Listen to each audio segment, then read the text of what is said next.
In July year 2003, a group of young soldiers calling themselves Magdalo took over a hotel in Makati to air their grievances against those in power. They chose to stand out and immediately be heard by authorities.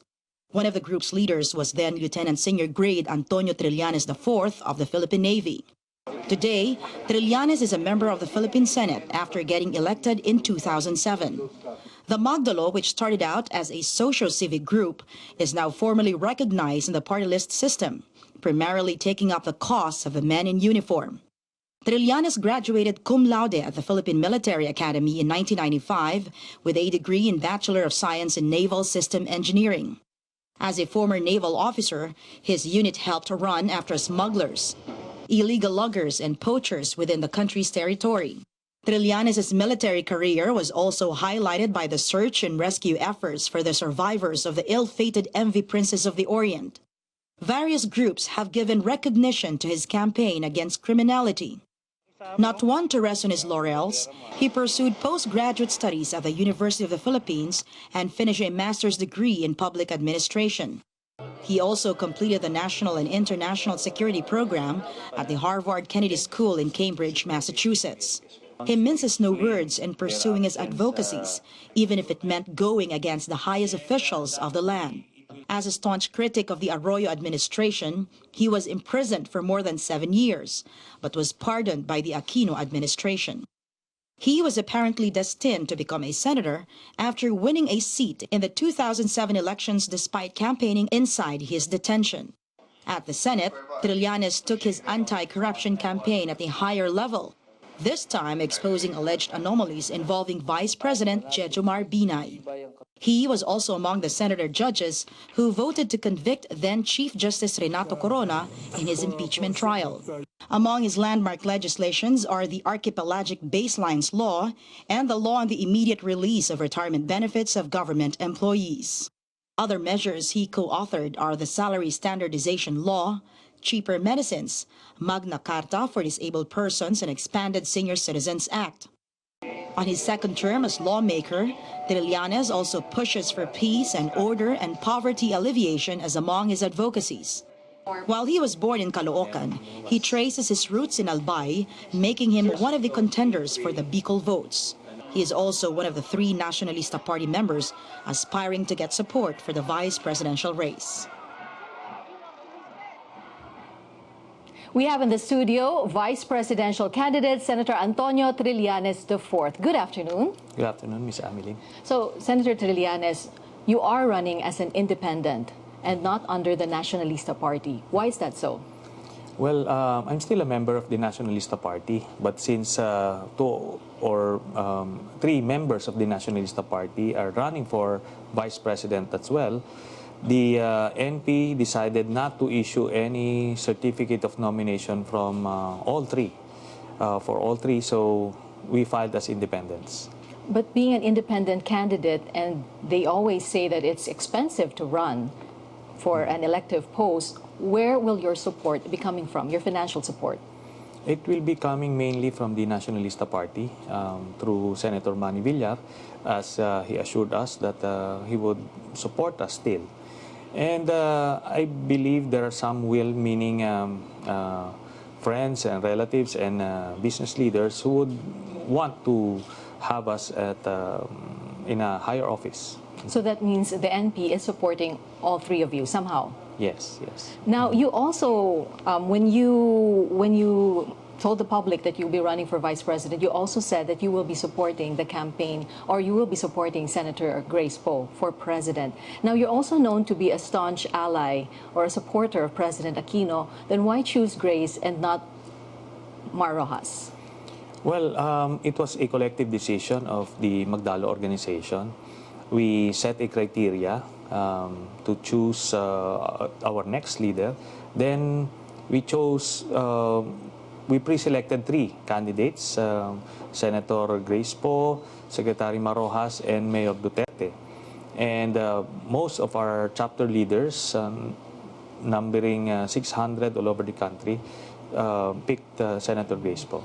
Now, how did you speak to Senator Grace Poe about this? Well, after that, we formally conveyed to her the decision of the group, and she accepted it. She was very grateful, and she sent her son to witness the formal endorsement. What's her commitment to you then? Nothing really, except that we would be a major partner in a Grace Poe administration. Okay, now many are saying that is there a strategy going on here with the Nationalista Party? I mean, you said that the NP is somehow supporting the three candidates running for vice president. I mean, where is the party going to? Why is this? Why didn't they just decide on just one? At least they will have the full support for that particular person. Well, What's its long-term goal, if there is some? Well, let's address the long-term goal first. The long-term goal is to be a major player in the 2022 presidential elections. And it starts in 2016. Now, just following our slogan of Ang Bayan, Higit sa Lahat, you can see that the NP, while we are positioned in Senator Grace Poe, Senator Miriam Santiago, and Mayor Duterte, we didn't position or align ourselves with Vice President Binay. So it speaks a lot in terms of looking out for the welfare of the country. Now, I believe it's a strategic decision in the sense that no matter how hard we tried, we just can't be a major player in the 2016 elections. Some of our party members floated the idea of running for president, but it just didn't pan out. So we made that strategic decision to continue our preparation so that we can be competitive in 2022. Now, I understand that the Magdalo Group, you commissioned a survey about the possibilities of who, at the current moment, voters would be choosing for. Now, so far, what's the trend that your group is seeing? Well, based on the ongoing survey that we're conducting, for president, Senator Grace Poe has widened her lead over the other candidates. And for Vice President, Senator Chis Escudero and Senator Bongbong Marcos are the frontrunners. My own candidacy is somewhere in the middle of the pack. Somewhere in the middle of the pack. Well, they were saying that there are just too many candidates, for example, who are somehow who somehow have relations or come from the Bicol region and could be one of the reasons that may split your votes. What are your thoughts on that? It's a valid argument, but the Bicol votes in of itself won't be enough to make a vice president. You'll have to win over all the other regions as well. And we really wish that we could have united the Bicol region, but it is what it is. Other Bicolano candidates are also offering themselves to the country, and it's good for the region. We have 4 chances of having a Bicolano vice president. Where do you think your votes will be coming from? It will be coming from some sectors like the uniformed services and their families, because they would have that natural affinity for a fellow man in uniform. Then also for our sectoral organization, the Magdalos, we have a significant number of members, so that's where the votes would be coming from. You mentioned getting votes from those who have similar, who come from the military, but then there's also Senator Gringo Honasan, and some are also seeing that maybe it could also split the votes of those who may choose either the two of you. Well, again, that's a valid observation. It can split the votes, or it may not. It would just depend on how they would see Senator Honasan and myself in the kind of service that we have done for our country so far. Now, you're not leading at the moment in the vice presidential race. What's your strategy? How do you plan to get the votes that you need? Well, we'll be using the same template that we used in 2007 and 2013. and that is mainly through our grassroots organization. It's the traditional concept of door-to-door campaigning. That's so not by accident but by force of circumstance, because we didn't have that much funds really for media advertisements. Should that come in later on, we would still utilize that same mode, but as a default, we're using the ground operations for campaigning. That brought us the victory in 2007, despite the extreme conditions of running against an incumbent president and being incarcerated without having any money and party, and access to media. So it's a workable template. So you feel like if you're going to do what you did before, it may still be helping you this time around? Yes, and significantly we have increased our membership from that point until to now. I think around that time we only have around 10,000 members, but now it has ballooned to 550,000 members. So we'll just have to see if that will still work. Now, Senator Trillanes, we also gathered questions from various sectors. They have questions for you. So let's listen in. Here's a question from a student. I heard from House Speaker Sonny Belmonte that the anti-dynasty bill is not in the priorities anymore. What is your take on this? Okay, my take on the anti-dynasty law or anti-dynasty bill is I would like to address the problem at its core. I think it boils down to the education of the voters or awareness of the candidates. Now, it's no guarantee that whether a public official, an elected official who has no relatives in government would not commit corruption. So it boils down to corruption and effectiveness in office or competence. So we'll just need to vote on that basis. We should not be focused on the surname, because it's no guarantee whether it's going to be positive or not. You need to really research on the background of the candidate, what kind of person he or she is, what has he done for the country, and what he is offering to do for our country. So we should push for that bill? I'm really ambivalent, because precisely I would like us not to look at the surname altogether, whether they have relatives or not in government. Just look at the candidate, examine them through their own merits. Now we continue taking questions from our viewers, this time from our netizens. Now on Twitter, this question is from @JRAZ2K11. Question is, why should I vote for you? Actually, I still feel awkward answering that question, but probably people would vote for me because they don't want anybody who's corrupt.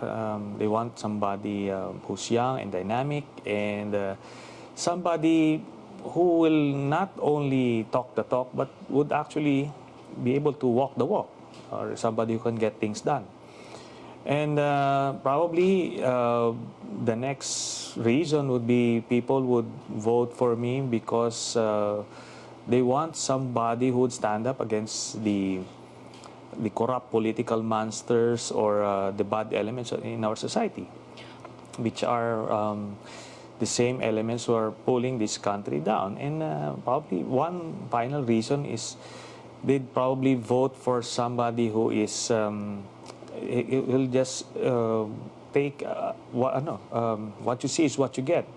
No schemes or agendas, just pure public service. Okay, let's get another question, this time from @Tweety27C.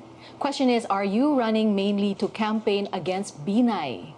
No, definitely not. I'll be presenting myself as a candidate for Vice President, and I'll be running a positive campaign, primarily promoting my agenda, presenting my credentials and my plans for our country. Now, speaking of Vice President Binay, you have said before that you will back off a bit in the case against the vice president. But I understand the case is still continues. Can you tell us the status of that case right now? Well, the case in the Ombudsman is still ongoing. We're feeding the Office of the Ombudsman with whatever evidence that we're getting from the investigation. Now, as for the investigation in the Senate, it will still continue, but with no participation or minimal participation, if at all, from myself, since I'm already a candidate.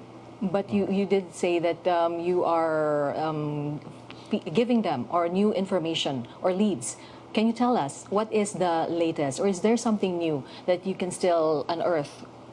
We intend to focus actually on the next scheduled hearing on the accumulated wealth of Vice President Binay, because it has yet to be focused on and announced to the country how much Binay has actually stolen from our country.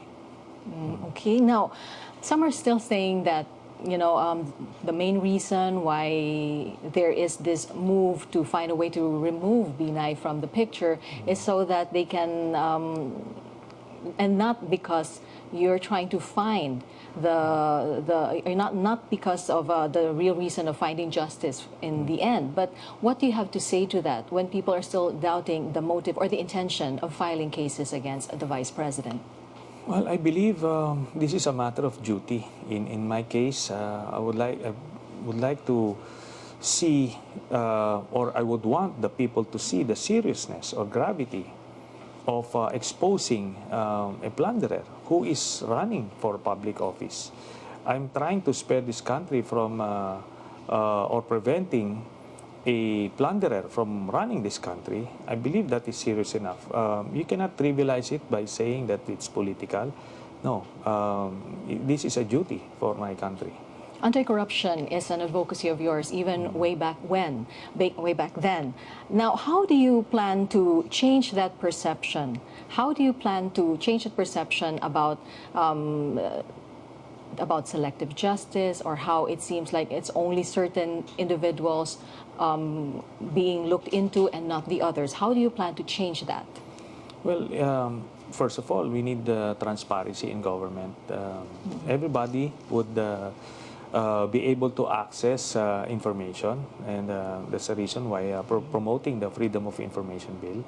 And with that, it's going to be very difficult for government to be selective in anything.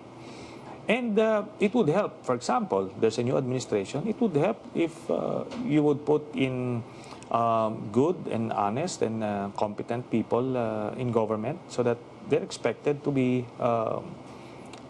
fair in dealing with all these cases. What will happen if Binay becomes president and you become vice president? That would be, well, heaven forbid that will happen, because it will be very bad for the country, and not only for myself. But should that be the case, then I'll accept the mandate of the people. I will accept that they want him, regardless, warts and all, to run this country for the next 6 years. But still, I won't abdicate on my role as a fiscalizer. I will continue to be a watchdog of our bureaucracy. Okay, now here's another question from our viewer, from @Gibo1617. What changes have you brought to the country from the time you headed the Oakwood mutiny up until the present? Give at least 3. Well, one of our complaints during the Oakwood incident was the antiquated equipment, the neglect that the AFP had been subjected to all those years. So when I was elected senator, I was able to do something about it, and I was the principal author of the AFP modernization law that is now allowing us to buy new equipment and upgrade our capability of our armed forces. Then also, one of our grievances then was the lack of benefits and salaries and allowances of the soldiers. So again, I sponsored and authored the increase in subsistence allowance of the soldiers, policemen, and the other uniformed personnel. Then the third one is I was the co-author of the salary standardization law 3 that more than doubled the salaries of the soldiers. So that's very major from my point of view. Okay, now let's look into some of our questions from different sectors. Let's listen in to Chester Hinayon. Kaya niya bang tanggalin ang mga pulpul, mababagal, inepisyente ng mga tao ng gobyerno? Kasi kung hindi matatanggal ang mga yan, walang mangyayari sa bansa. Okay, hindi naman nila lahat, na lahat ay pulpul. Pero for those who may need a bit of push, how will you address that? Well, first things first, we need to give the government employees the rightful wages and benefits. We need to increase their salaries. That's the first thing that we need to do as an anti-corruption tool and also as a tool to make government or bureaucracy more efficient. So first, we gave them that. That will definitely boost their morale and give them that extra vigor in facing the day-to-day chores of serving the country. Then after that, we need to strengthen the civil service commission. Then that's where we can focus on the merits of every government employee. So it's a carrot and stick thing.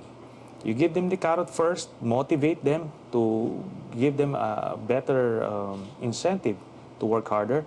Then, if they still won't, that's the time to bring out the stick so that you can weed out the corrupt and the inefficient. Okay, now there are still other issues, but we ran out of time. But thank you so much, Senator Trillanes, for joining us at this today. What's your final word? Well, thank you very much for this opportunity to be heard. I'm looking forward to presenting my agenda to the people in this coming campaign period. Thank you. Thank you so much. That was Senator Antonio Trillanes IV.